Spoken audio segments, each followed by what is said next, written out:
Hello बच्चों। तो JEE mains 2024 की सीरीज में आप सभी का स्वागत है। आप ये जो क्वेश्चन देख रहे हैं ये जेई मेंस 2024 में पूछा गया क्वेश्चन है।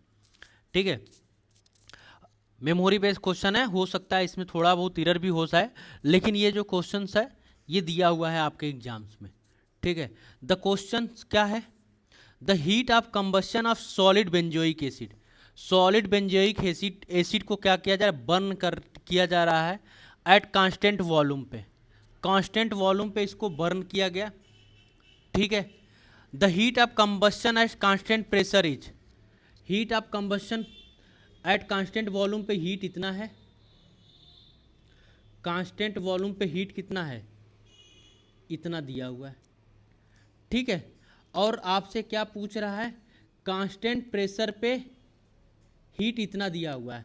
तो एक चीज तो आप लोग जानते ही होंगे, हीट एट कांस्टेंट वॉल्यूम को हम लोग रिप्रेजेंट करते हैं डेल्टा यू से, या इसी को बोला जाता है चेंज इन इंटरनल एनर्जी। क्या होता है? Change in internal energy. ये चीज़ तो आप लोगों को पता होगी। हीट एट कांस्टेंट वॉल्यूम को डेल्टा यू बोला जाता है, या delta E, change in internal energy. ठीक है, उसके बाद क्या है? Heat at constant pressure. Constant pressure की हीट को हम लोग रिप्रेजेंट करते हैं डेल्टा एस से, या इसी को बोला जाता है change in enthalpy. Change in enthalpy. ठीक है, अब इनके बीच में क्या रिलेशन होता है? डेल्टा एच और डेल्टा यू के बीच में क्या रिलेशन होता है? तो डेल्टा एच इक्वल टू होता है delta U plus delta N R T. ये होता है रिलेशन। ठीक है, हमें डेल्टा यू का रिलेशन दिया हुआ -3 to 1.30 -XR दिया हुआ है। ठीक है, डेल्टा यू की वैल्यू कितना दिया हुआ है? -3 to 1.30 किलो जूल में है। प्लस अब heat of combustion of benzoic acid. जब डेल्टा एच और डेल्टा यू में रिलेशन पूछे तो हमें बैलेंस इक्वेशन लिखने आना चाहिए पर mole. Heat of combustion of benzoic acid, benzoic acid का क्या फार्मूला होगा? C6H5COOH। बर्न किया जा रहा है तो ऑक्सीजन से रिएक्शन करना होगा। क्या बनता है? किसी भी ऑर्गेनिक कंपाउंड को अगर हम लोग बर्न करते हैं तो बनता है कार्बन डाइऑक्साइड और वाटर। ठीक है, कोई हाइड्रोकार्बन है उसको हम लोग बर्न करते हैं तो कार्बन कन्वर्ट हो जाता है कार्बन डाइऑक्साइड में, हाइड्रोजन कन्वर्ट होता है वाटर में। अब इसको हम लोग बैलेंस कर लेते हैं। तो ये बैलेंस करेंगे तो कितना है? तीन तीन एक 5 एक 6 हाइड्रोजन इधर, तो इधर क्या करना पड़ेगा? 3। इधर देखते हैं कितना कार्बन है? 6 एक 7, तो 7 हो जाएगा। अब ऑक्सीजन को बैलेंस कर लो, इधर 2 है, 7 दूनी 14, 3 17, 17 इधर 2 2 15, तो ये हो जाएगा 15/2। तो ये है गैसियस स्टेट में, ये है सॉलिड में। कार्बन डाइऑक्साइड गैसियस में होता है, वाटर लिक्विड में होता है। वाटर अगर मेंशन नहीं किया होता तो वाटर हम लोग किस में लेके चलते हैं?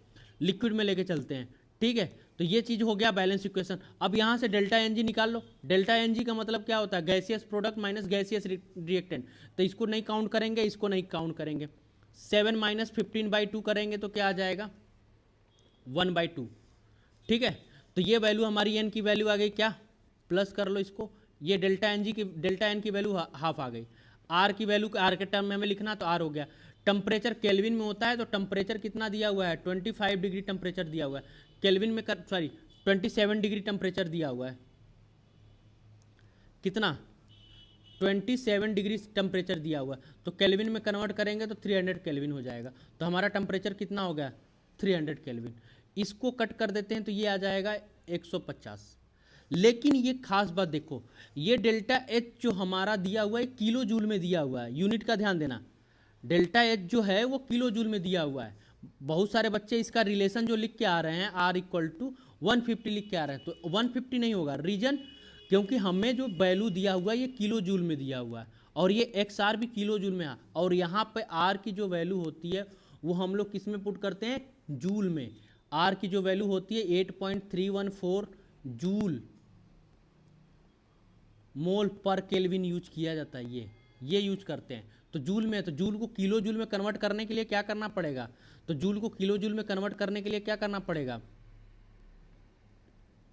जूल को किलो जूल में कन्वर्ट करने के लिए क्या करना पड़ेगा, तो जूल को किलो जूल में कन्वर्ट करने के लिए हमें 1000 से डिवीजन करना पड़ेगा, 1000 से डिवाइड करेंगे, तो 1000 से डिवाइड करेंगे तो ये जो रिलेशन बन के आ रहा है ये -3 to 1.3 माइनस एक्स आर जो बराबर आ रहा है वो किसके बराबर आ रहा है, -3 to 1.30,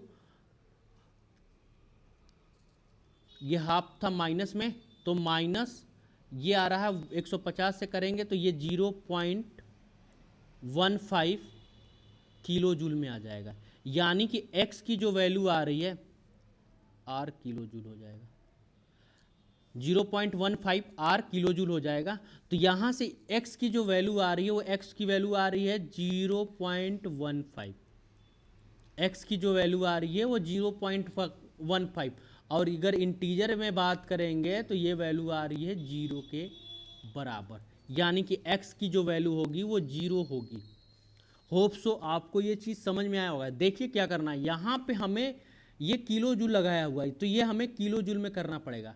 अगर यहाँ पे किलो जूल में नहीं लिखा होता तब हम लोग क्या करते, r की वैल्यू 150 रख सकते थे, लेकिन यहाँ पे x की वैल्यू 150 रख सकते थे, लेकिन यहाँ पे हमें किलो जूल में कन्वर्ट करना पड़ेगा। तो यूनिट का भी विशेष ध्यान रखना हमें इस चीज़ को। तो होप सो आपको ये वीडियो समझ में आया होगा। इसी तरह से और क्वेश्चंस के लिए हमारे चैनल पे बने रहिए। हम जेईई मेंस 2024 की इसी तरह से और भी सारे क्वेश्चंस लेके आएंगे। ठीक है, धन्यवाद।